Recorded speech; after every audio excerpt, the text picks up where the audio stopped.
some of the coming highlights. The US Open, the Vuelta, the Track Worlds and the Euro 2004 qualifiers.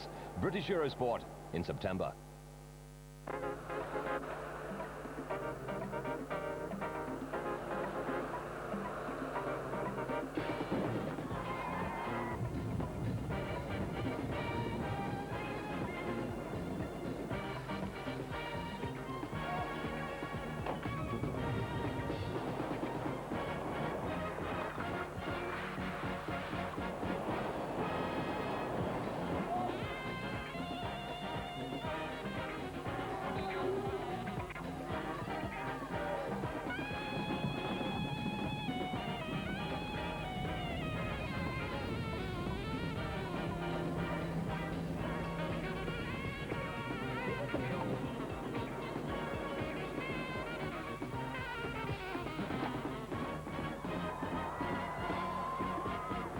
Lie back and enjoy the Eurosport Summer. Sunny side up.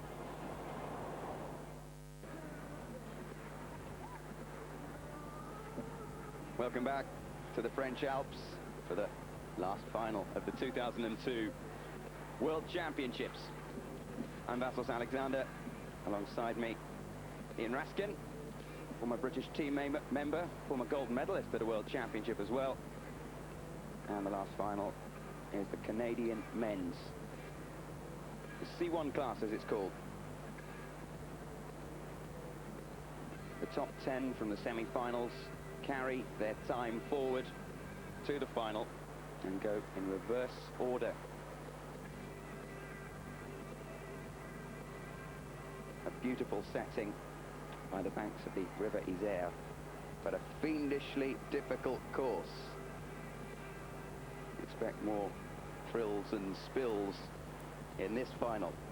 Reminder, the US Open Tennis, the final Grand Slam of the tennis calendar, live from Monday here on Eurosport.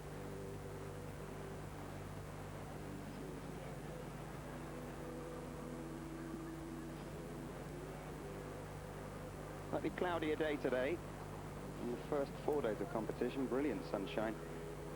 And the wind, there's only been a breath of it all week, but there's just a touch of wind, and that can cause its own problems. Ian, how do you see this one going? Well, it's just looking at the results after the first runs. We've got Patrice Estanguet from France leading with a 0.8 of a second advantage over Michael Martican, the reigning Olympic champion. Closely followed by his teammate, Jura Minchek. There's a 3.64 second gap between first and third, so I can think Patrice possibly can hang on to that. We await with interest. Quick look down the course. That gate is the one that's been causing the problems. Gate 13. Now these red gates, you're going to see gate 14. The red gates negotiated upstream. The green ones downstream. 21 gates. Number 19 is the last of the red ones. And confirmation of that, these green gates downstream. And there you go, the red ones upstream. A reminder that if you do that and hit either or both of the poles, it's a 2-second penalty automatically added to your time. That's something to avoid, but not quite as much as that. Missing the gate entirely is a 50-second penalty. There's a judge on each gate. And sometimes they're rather unpopular for awarding those 50-second penalties. Confirmation of what Ian was saying. Patrice Estanguet, the home favourite, with a slender lead over Michael Martican of Slovakia, the Olympic champion and the world #1. Just the top 10 in reverse order. Ronnie Dürrenmatt of Switzerland will be the first to go. Disappointment for Stuart McIntosh, just missed out on a place in the top 10. Let's have a look at the best 3 runs in the semi-final. The times to get added together, remember. is another Slovak competitor. It's Juraj Minčík, the world number 3. 8 of the top 10 had no penalties whatsoever in the semi-finals.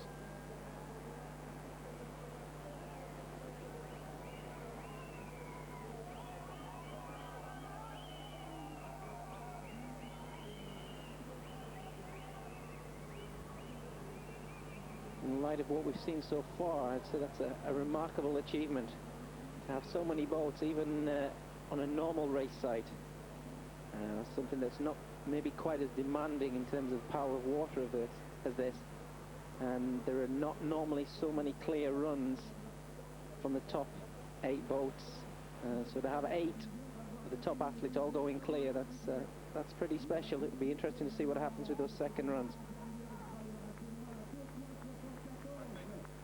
Worth mentioning as well that Tony Estanguet, the brother of Patrice, who's leading after the semi-finals, is the Olympic champion, but he missed 2 gates, and you don't qualify for a World Championship final if you miss 2 gates. 104 penalty seconds in total, and of the 40 that qualified for the semis, Tony Estanguet was 38th.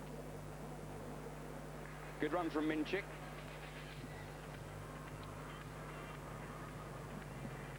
There are plenty of fans who have come from Slovakia. Rich and proud canoeing tradition. This man, even though he's 0.86 down after the first run, will probably start as favourite. Michal Martican, Olympic champion, world number 1. And would you agree with that, Ian?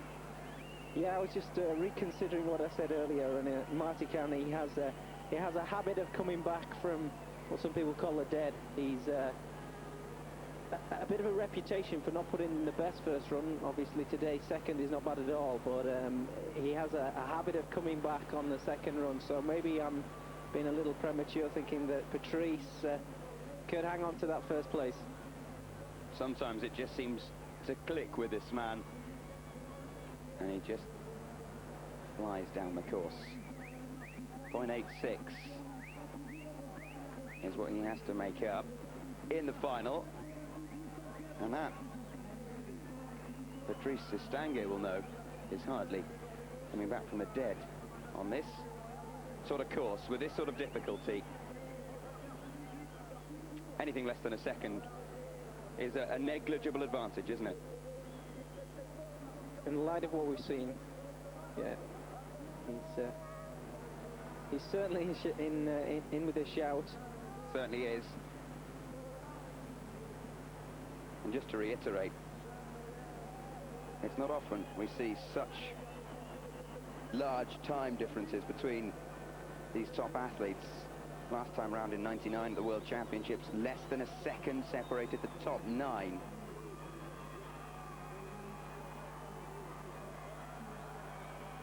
We've been looking at this course over the last 4 days, Ian, and I have asked you before, but is it too hard? Is it just a little bit too difficult? Looking at the finals here and the results we've seen so far, then I would say no.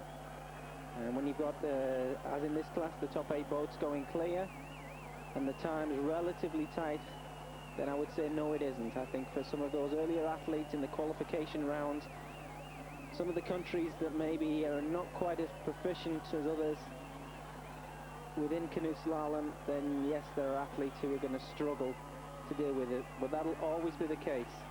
It will, and this is a World Championship, the best in the world competing for, apart from the Olympic Games, the top prize in the sport. And it should be difficult. They should be tested. And tested they most certainly have been. This is the semi-final run of Patrice. Disappointment for his brother Tony. And he'll be on the banks cheering on Patrice and hoping that at least one medal comes back home. good run, this. We can repeat this in the final, and it'll take some stopping. As you can see, a little bit of wind could make it tricky, could make those poles swing a little bit. Nice warm weather again, no sunshine, and that water once again is freezing. So this is the start list, the top 10 in reverse order. Right, Ronnie Duranmat will be first to go, trailing by 6.57 seconds after the first run.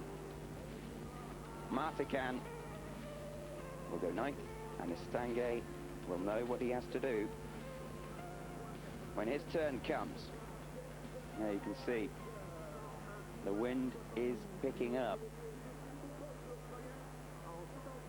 And as we mentioned in the women's K1 final, if the wind blows a pole onto your canoe or onto your person, it's just unlucky.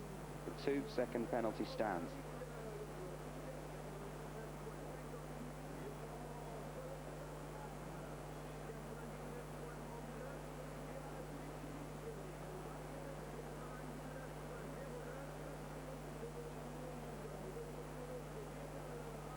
I wonder who he wants to win. Very vocal, this crowd. 6,000 fans packing the banks every day. We've had over 30,000 here during the course of the World Championships. And whenever there's a French boat on the water, there is a massive cheer.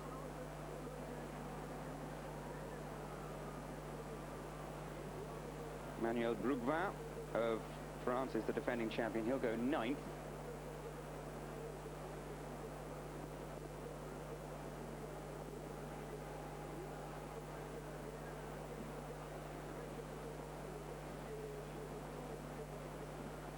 They weren't the competitors.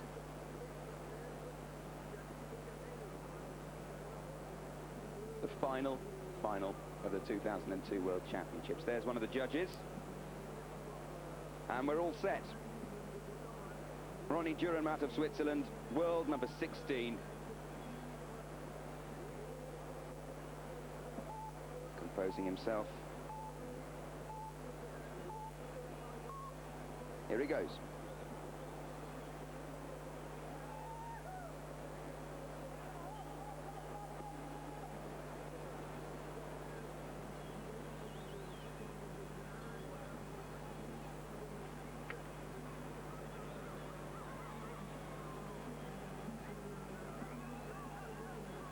He just saw that pole swinging. He did well to avoid that.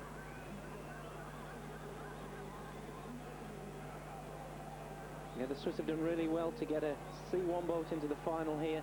I don't think ever before, certainly in my time on the circuit, which is a good few years, have I seen a C1, Swiss C1 in the World Championship final. So he's done really well to make it into that 10th position. And irrespective of where he finishes on this second run, it is the addition of the 2 runs, but he'll finish 10th irrespective of his performance on this run, unless he doesn't complete the course. Well, he won't finish first after that. He won't. 50-second penalties given there for missing the gate. No point really in trying to go back for it. When you've got a 50-second penalty, there go your chances of a medal.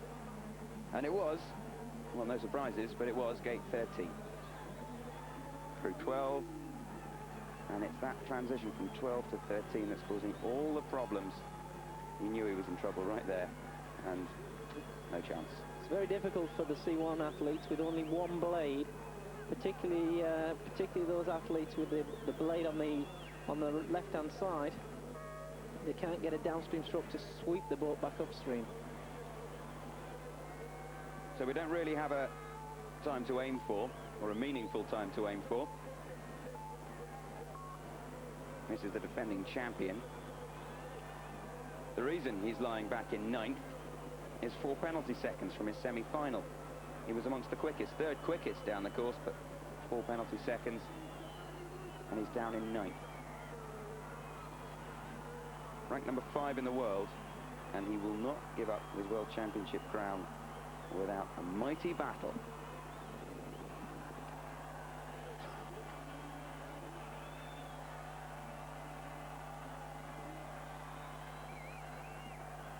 So far so good. Quick on the upper section. Not too much time given away yet.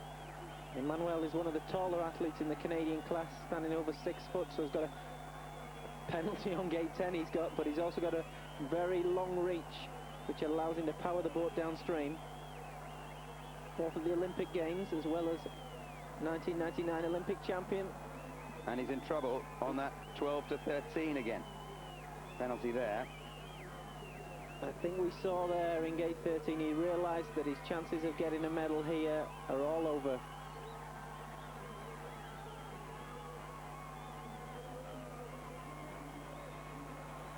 Another 4 penalty seconds.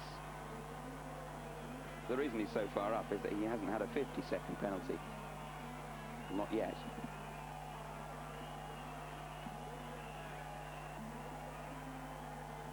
Gate 19 is the last of the upstream red gates.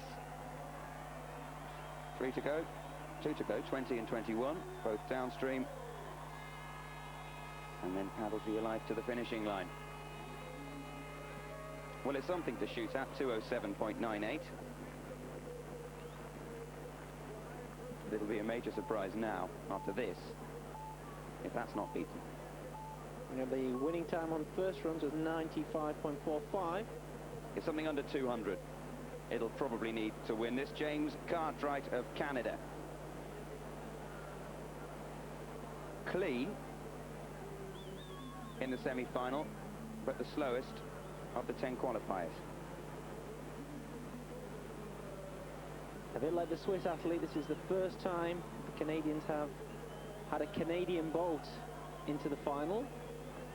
Jamie's done really well to get into this final, and at the top there looking a little bit frantic. Sometimes when athletes haven't had the opportunity to race in the finals very often, you get what we call final fever and think that they have to paddle out of their socks, and that's not always the case. There needs to be some composure within the run as well as the power.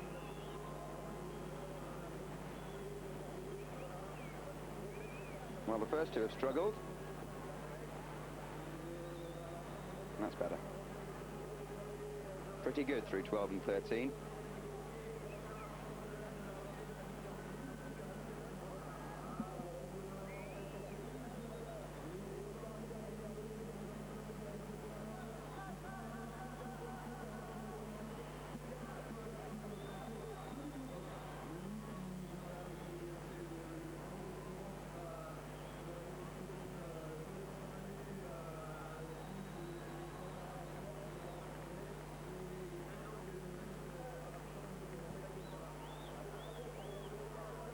Sloppy penalty late on.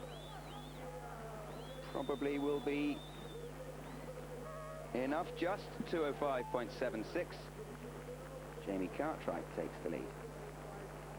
7 to go. Next up, Australia's Justin Bucock.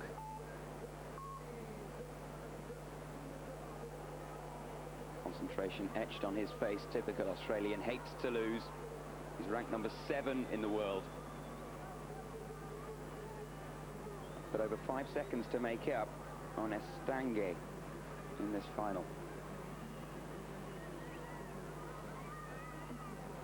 Justin, a competent slalom athlete, also an excellent whitewater paddler.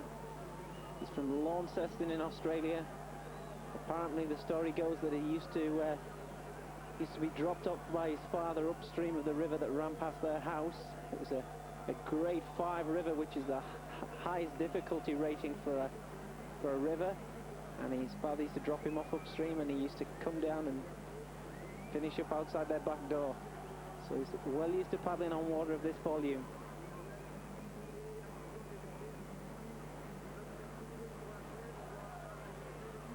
I thought he had a 2-second penalty earlier in the course, but perhaps it was the water that clipped the pole, or the wind. No, it has been given now, and then a further 2 seconds through 13. He's still a second to the good, though. And another one. Maybe he needed to invest a bit more time around the poles and not so much on the white water. Seems that that's his problem today.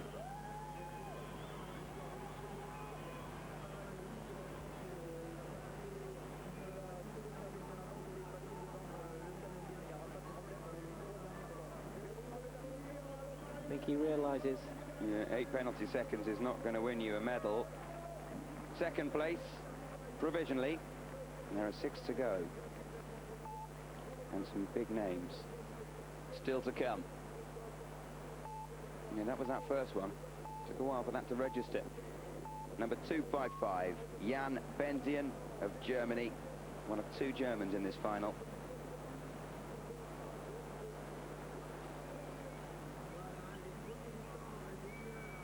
The wind's picking up.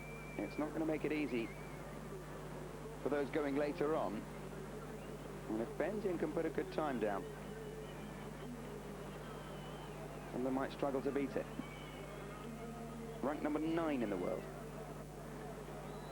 Yeah, Jans was 3rd at the European Championships a few weeks ago. He's only 20 years old, so still relatively young. Can you imagine the World Championships next year, which are on his home ground, Augsburg, Germany. He will be looking to feature in the final again. Maybe he can even defend the title. He'd love that, but 12 and 13 need to be negotiated safely first. And that's very good. That is very good through 12 and 13. Nice and tight through 14. This is a good run. Interesting to see the split time here. Pretty quick. Over 3.5 seconds ahead of Jamie Cartwright.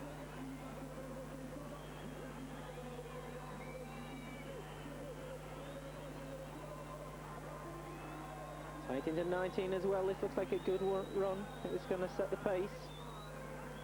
Just keeps clear through the last gate, and he has done. And this is the first run that we're going to see under 2 minutes. 1:99.29. That is a competitive time.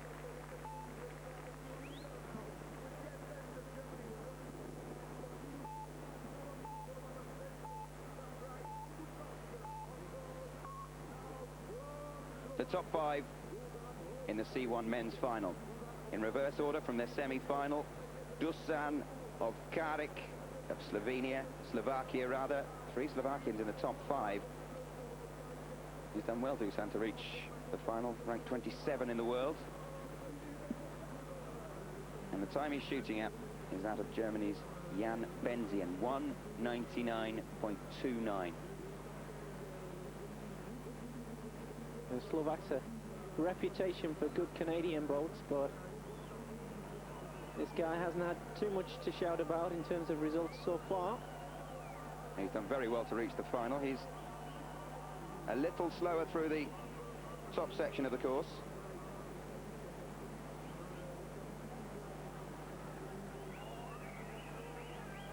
But once again, 12 and 13 is what sorts the men from the boys. Very good.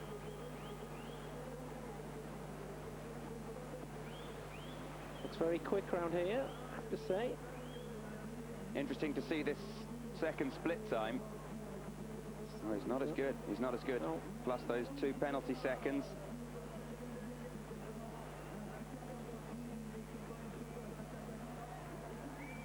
Yes, we said it would take a time under 200 seconds to win this final, and Benzien has done just that, 1:99.29. A very competitive time. They're really going to have to go some to beat that. Last gate of Karik. And he sneaks into second place provisionally. There are 4 to go.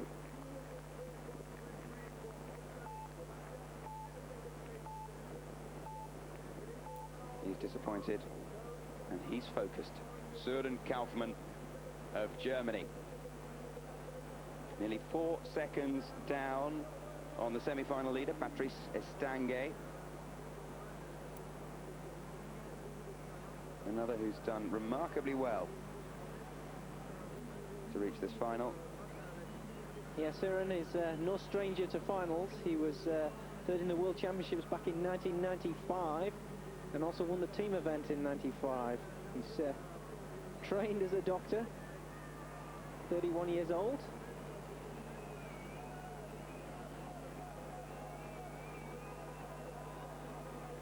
I think he'll be pleased with a fourth position if he can hold on to that at this stage. Whether or not he'll improve, we'll have to see.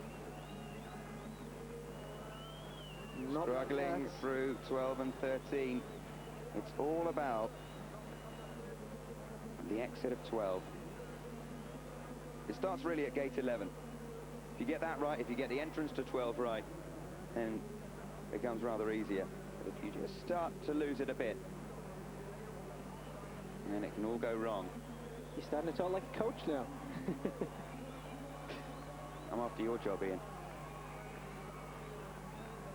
So he's clean, but he did lose time in that middle section.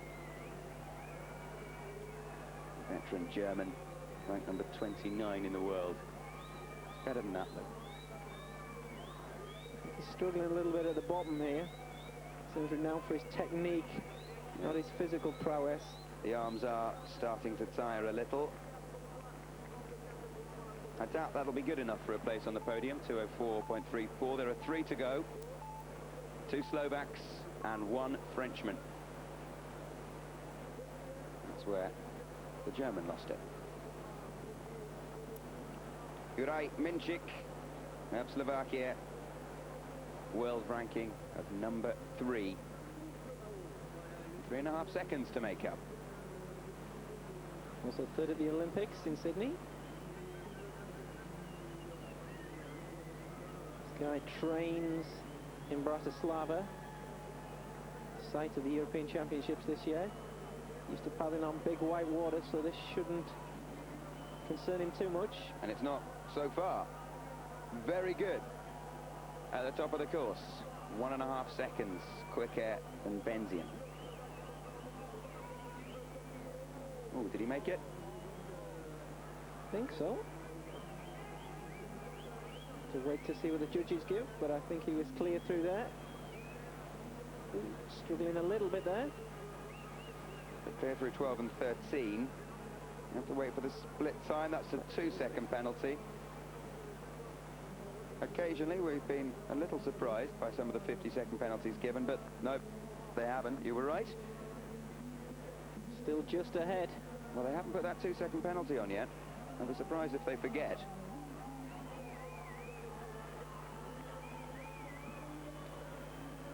Massive rivalry between this man and the next man to come, Michael Martican, both from Slovakia. One trains in the east of Slovakia, one in the west. It'll be interesting to see what Michael can do. Well, it looks like we got it wrong. It wasn't a 2-second penalty, and in which case that is a very, very good time. 1:97.64. Didn't you think there was a penalty somewhere there? I have to say that I'd agree with you there. I thought there was a touch. I think we're going to get a rerun of it now. Let's see what... It was on gate 14, wasn't it? This is gate 14, but are we going to have time to see? Yeah, that was a touch. He got away with that. The judges have the final call on this, and even though there may be video evidence, it's the judges that call it. And sometimes, as in other sports, it's on the decision of the judge. Good news for Minčík. Not such good news for the rest. This is the Olympic champion, Michal Martican, another of those great Slovakian C1 athletes. 3 of them in the top 5. Look at that. Over 4 seconds ahead on the first split. He did have nearly a 3-second advantage over his teammates after the first run. Bit of a gap between 1 and 2 and the rest. But here's a man who knows how to handle the pressure. Already had 1 gold medal round his neck at the World Championships 1997, World Championship title. This in comparison to Manuel Brugman, probably the smallest guy on the circuit in terms of height, who makes up for it in width. Very powerful. Very powerful, very quick. Wonderful technique. And with 3 gates to go, it's his for the taking. One boat to come, of course.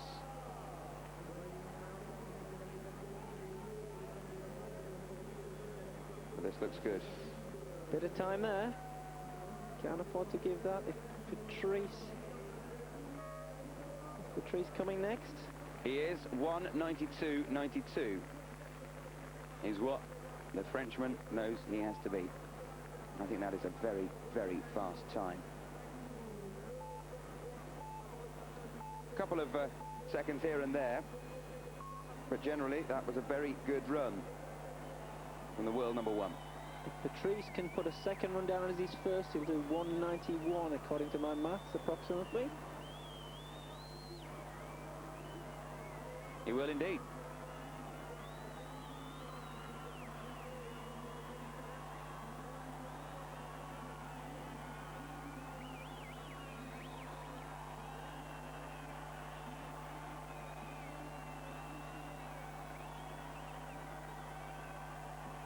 Up on the first split, but he's lost half of his advantage. He was 0.86 up after that semi-final run. And here he comes into that middle section of the course through 10. And it's 11, 12 and 13.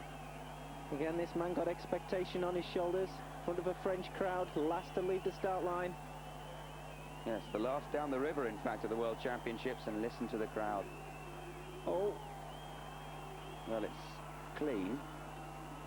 It's clean, but is it slipping away? Crucial tenths of seconds going there, you feel. Let's look at the split. Yeah, more than tenths of seconds. Full seconds. He's going to have to be very quick at the bottom here if he's got a chance to hang on. I don't think so. Martican did tire a little towards the end. Oh! It's gone now. That's It's gone now. Sure. He can't win gold. Can he win silver? 1:97.64, Minchik's time. I don't think so. He's not going to do that either. Might not even make bronze. No, he hasn't. Well, disappointment at the end for Estanguet and for the French crowd. They wanted to hear La Marseillaise again. I'm sure you can't believe that. It's Slovakia, gold and silver. Yeah, Michael Martican, his second gold medal at World Championship level. 1997 World Champion, Olympic champion in 1996, second at the Olympics in Sydney 2000, and now 2002 World Champion. Some roll of honour.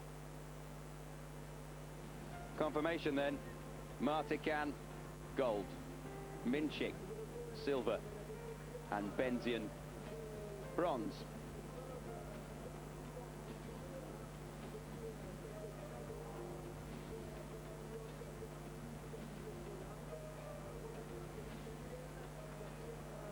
He'll be absolutely delighted with that. He's still got what it takes. And so will Benzian.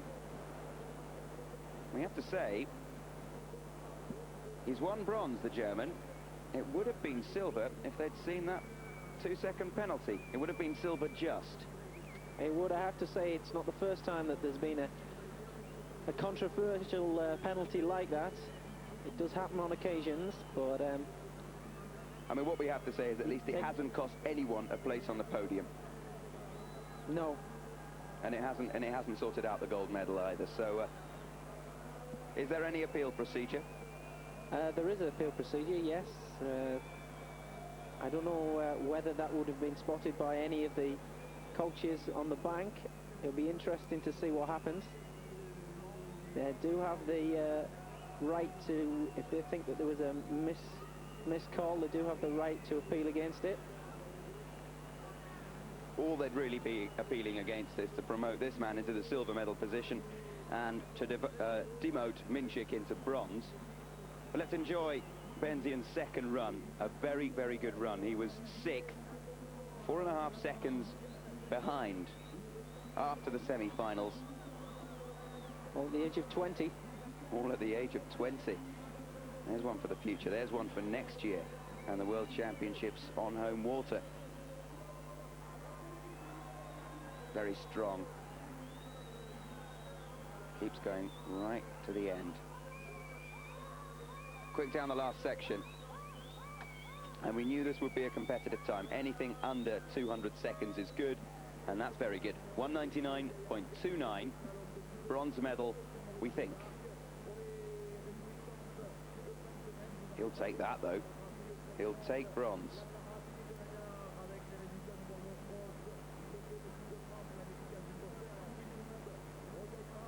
Crowds hanging around for the medal ceremonies. They won't hear their own national anthem, but another chance to see the final run of Juraj Minčík. Let's have a look when he goes through gate 14. He was very fast on this first section.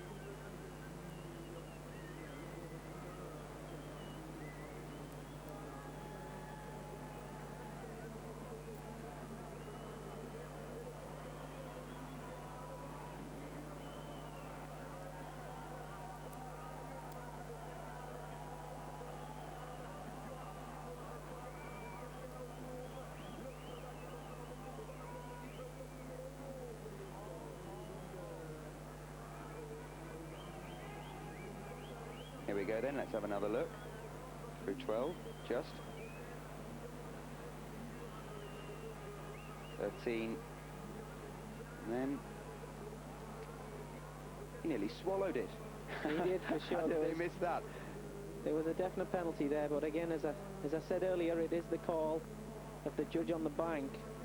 And like in football, the referee does make mistakes, but the final decision lies with the judge, and if he thinks that the athlete went clear, then that is what is called.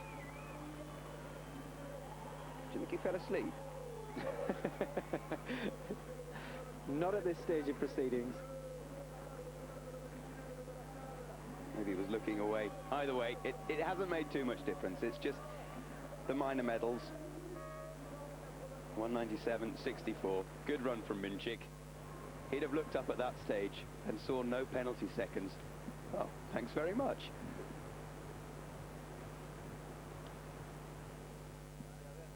A happy man. Even if it was behind his fellow rival, Michael Martican.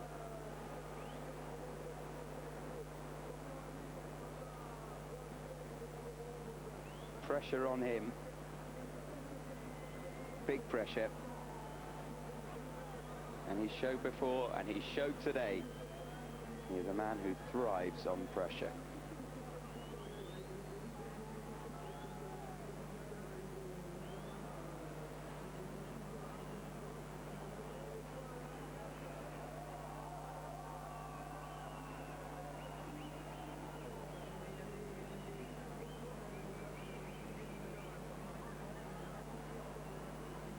A great final, Ian, and a very worthy champion.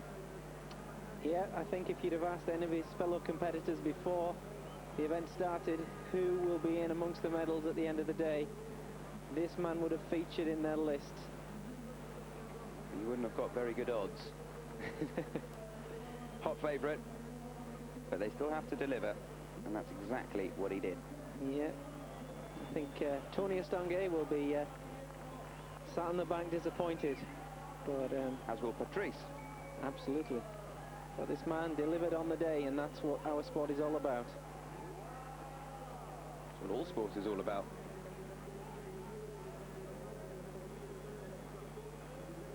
There he goes through the last gate.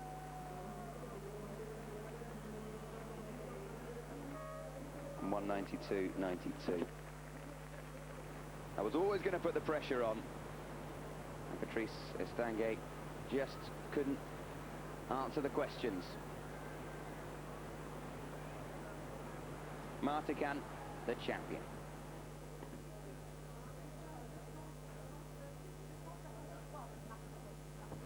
Well, they've enjoyed it, and we've enjoyed it. The 2002 World Championships. Chances to see them again as we go relive tomorrow. Ian, as we wrap up here in the French Alps, what have been some of your highlights? Well, I think the first thing to bring to everyone's attention is the fact that in all 3 of 4 classes, we had the current #1 ranking winning the championships. Sprint World Championships to come live here on Eurosport. We hope you've enjoyed the slalom. From Ian Raspin and myself, Vassos Alexander, thanks for your company. We hope you've enjoyed it. We certainly have, and we'll see you again soon.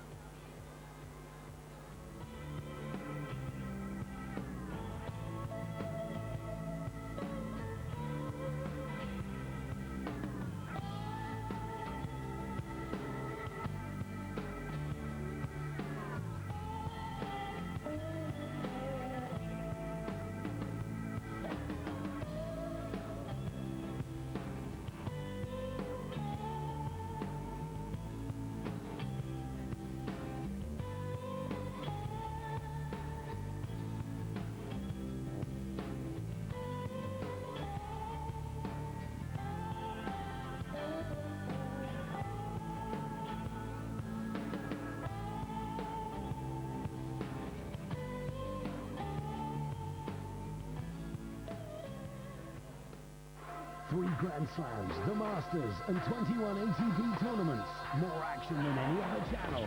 British Eurosport, the home of tennis.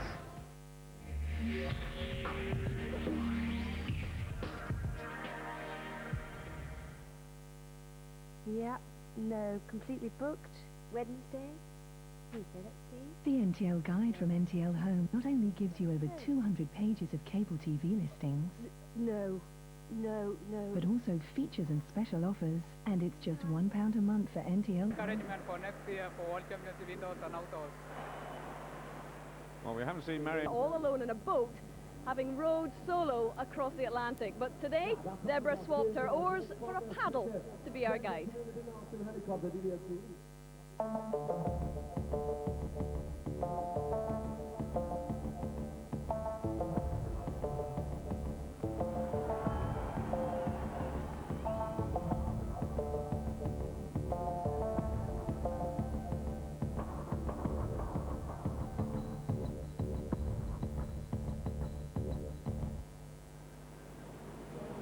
This year's Canoe and Kayak Slalom World Championships will be taking place here in Bourg, Maurice, deep in the heart of the French Alps.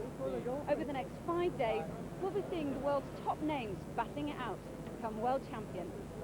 Following the events of September the 11th, last year's championship was cancelled, so this is the most prestigious event that these guys have been to since the Sydney Olympics.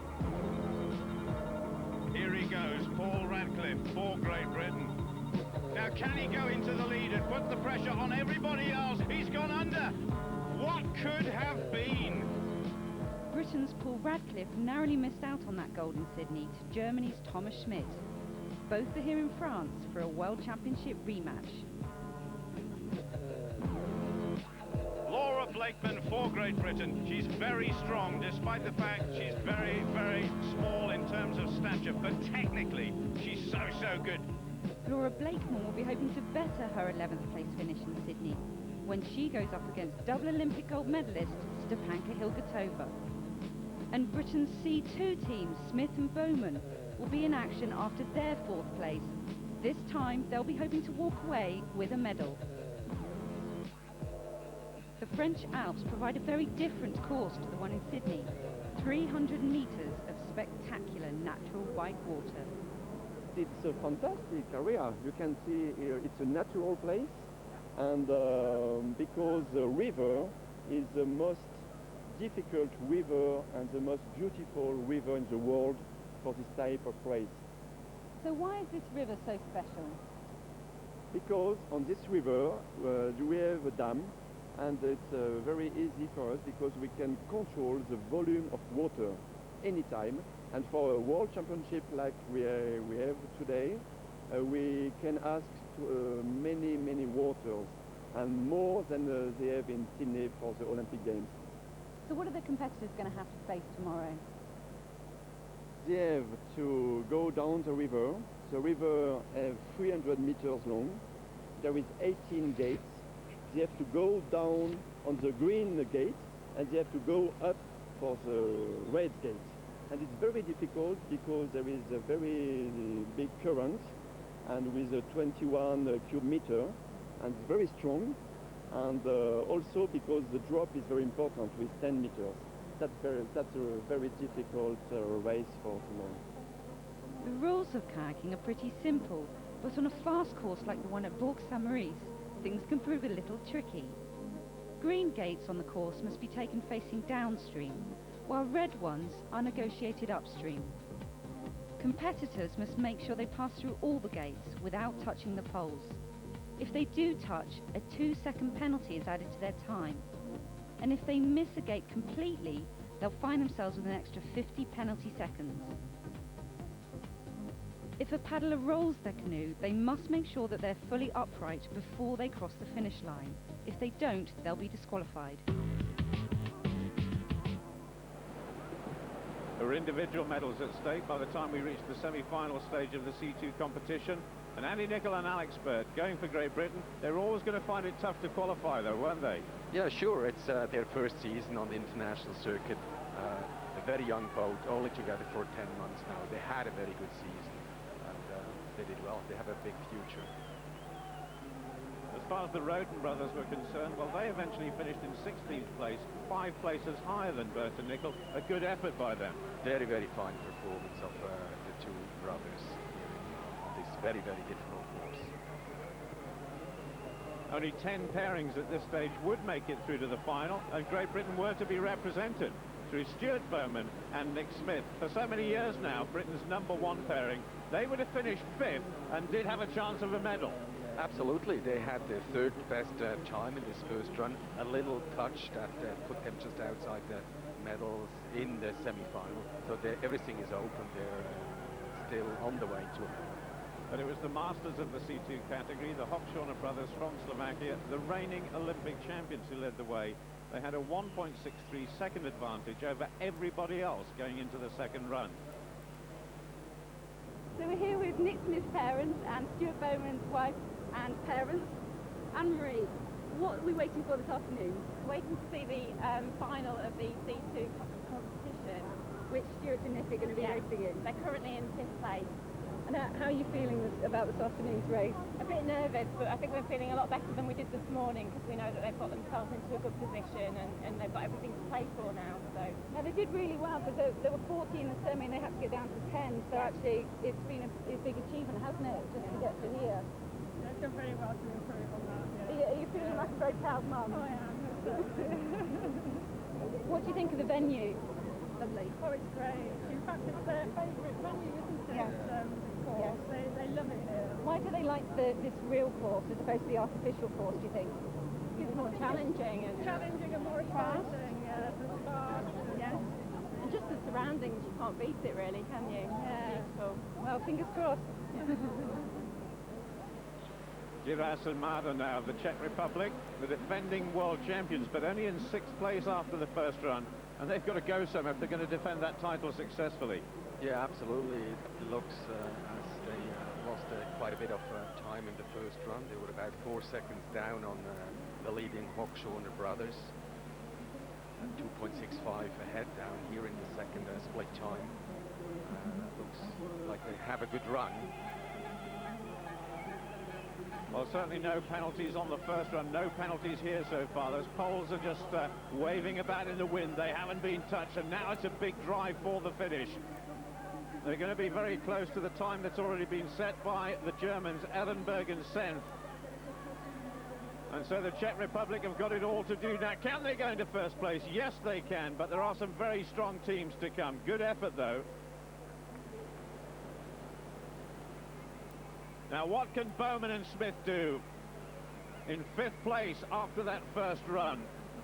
Yeah, they're only 0.7 seconds out of a medal after the semi-final run. A very nice move here, gate 4, gate 5.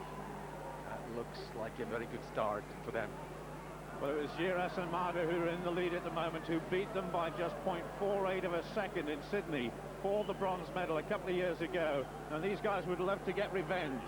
Absolutely, they were a force in the Olympics, and they would like to confirm that they're one of the top 5 boats. And if you can be top 5, you can easily be in the medals. Well, both guys working incredibly hard. Just tell us a bit about this course, because technically it can be unpredictable, but it is one of the toughest in the world, isn't it? It is indeed, and they just managed to have a very good passage, good run at gate 12, 13, 14 through the stopper there, coming down to the second split time, and we see they're a bit behind, obviously a bit cautious. They don't look so switched on in the second run. Well, they've almost got to let the river do some of the work here as they slide down into that upstream gate, and now they've got to get a move on. Time is certainly running out. Yeah, and this is going to be absolutely crucial. Can they do it? I hope so. A good last sprint. They were a bit down. The last up was very good. Oh, in second place, a couple of seconds down on the leaders, and they're going to have to sweat and wait to see if they can get a medal. The Simon brothers of Germany now. They were in fourth position after the first run. They've already seen their teammates Ellenberg and Senft go down, but it's still a fantastic lead by Giras and Marder. And there you see the British pairing in third place at the moment. Twin brothers from the eastern part of Germany. So far they haven't had a very good season, and what they've produced so far on this weekend was absolutely brilliant. Well, they only had 1 2-second time penalty on the first run as they get towards the end of this second and final run now. It looks pretty clean at the moment. Yeah, good upstream, the last upstream gate, gate 19. They were in there, we call it, they nailed it very nicely, and they're having a good run. Well, certainly the atmosphere here at Les Arcs is absolutely fantastic for these World Championships, but the Germans cannot get into first place either. They're in the silver medal position. And talking of brothers, what about the Luquet brothers from France? Clean on the first run with a very good time, in third place. And they've got a real shout here at this title. Absolutely. Twin brothers, like the Simons, and like the Simmons, they didn't have a very good season so far. They were horse boats in France, only just qualified for these Worlds. Well, it's still Giras and Marder of the Czech Republic, the defending world champions, who are in the lead, but the French really attacking the course now. Let's look at the next checkpoint, and they're inside by some margin. Very nice paddling, very nice here in this little S-turn, as we call it, gate 16, 17. Luquet brothers absolutely flying now, and this fantastic crowd here at Les Arcs lifting them. Can they go into first place? Yes, they can. But only just by 0.12 of a second. Fantastic. Now then, as far as Slovakia are concerned, Kuban and Olenek, well, they're in second place after the first run. And I guess they've got a shot at the title as well. But it's France in the lead at the moment. The Luquet brothers have set the target for everybody, and these guys already outside of that target. Yeah, they're 4.5 seconds down at this split time. Obviously, they had a problem in the top section of the course. That's too far away at the second split. Well, certainly 4 seconds is light years away from the medals, and they're going to finish outside of any sort of medal at the moment, down in 6th place. The final pairing, and the big question is, can the Hochschorner brothers from Slovakia do it again? I guess at the moment you have to say they're on target. Absolutely on target, and these boys are so full of confidence. They won the European title early this year, and a touch here on this ferry across from the upstream 4 to upstream 5, which cost them a 2 seconds penalty added. It's still pretty quick though, but they're outside the target set by the Luquet brothers at the moment, but only by a 1/10 of a second, and that can be made up quickly, can't it? Absolutely, because the hardest part is in the second section. Half a second up now at the second split, and they have 2 seconds penalty. So they're obviously very, very quick on this run here. Oh, they certainly are. Total control here, and they're not letting the river dominate them. They're dominating the river very quickly outside of that gate, and now really it's got to be a sprint to the finish. They had that half-second cushion. Can the Hochschorner brothers become world champions to add to their Olympic crown? Yes, they can. And look at the margin in the end, 3.20 seconds. Absolutely fantastic. What a result for the Slovakians. France it is who takes silver, the Czech Republic in third place, and Great Britain down in sixth. Sixth in the end. Sixth, yes. Which is actually our best World Championship result, but we thought we had a medal in us today, so we're just, disappointed. So what happened on the course? Talk us through it. Well, the first run was a really good run, time-wise. We had one penalty, so we were in fifth after the first runs, which gave us a good position to go for, really attack it. Second runs, with everything to gain. And then one small penalty on gate 4. I think I must have just rubbed it with my arm, and it must have moved about that much, but still. If we'd have had 3 clear runs, that would have given us second place, but it's a shame. But I mean, everyone gets touches and everyone says if only, but we've just got to go clear. That's the nature of the game. So this is where the British team hangs out. Not a bad view to come back to at an end of the day's racing when they're reflecting on their performances. This is Stuart McIntosh, he's racing the C1. So what are you up to here, Stuart? I'm just currently watching my first run and my second run. So this is all filmed Yes, today, during your performance, and then you can come back and analyse everything done in minor detail. Yes, yeah, exactly. Now the good thing about this software is that I can click on my name and my name again and put 2 screens up side by side next to each other. Yep. Now on those 2 screens I can then say, well, on my first run I was really, really good between gate 10 and gate 15, but on my second run I was 2 seconds slower. So I can queue it up so that as I press play, they both play simultaneously, and I can speed up and slow the speed of that, so I know exactly where it was and why, what strokes, what boat angles, what body position, anything really that made those 5 gates faster. And I can see the mistake that I made and then make sure I do the fastest route again. That's brilliant, isn't it? Yeah, it's really, really good. It's a really, really handy tool. We didn't have this before the 2000 Olympics, unfortunately, and quite a few of the other nations did.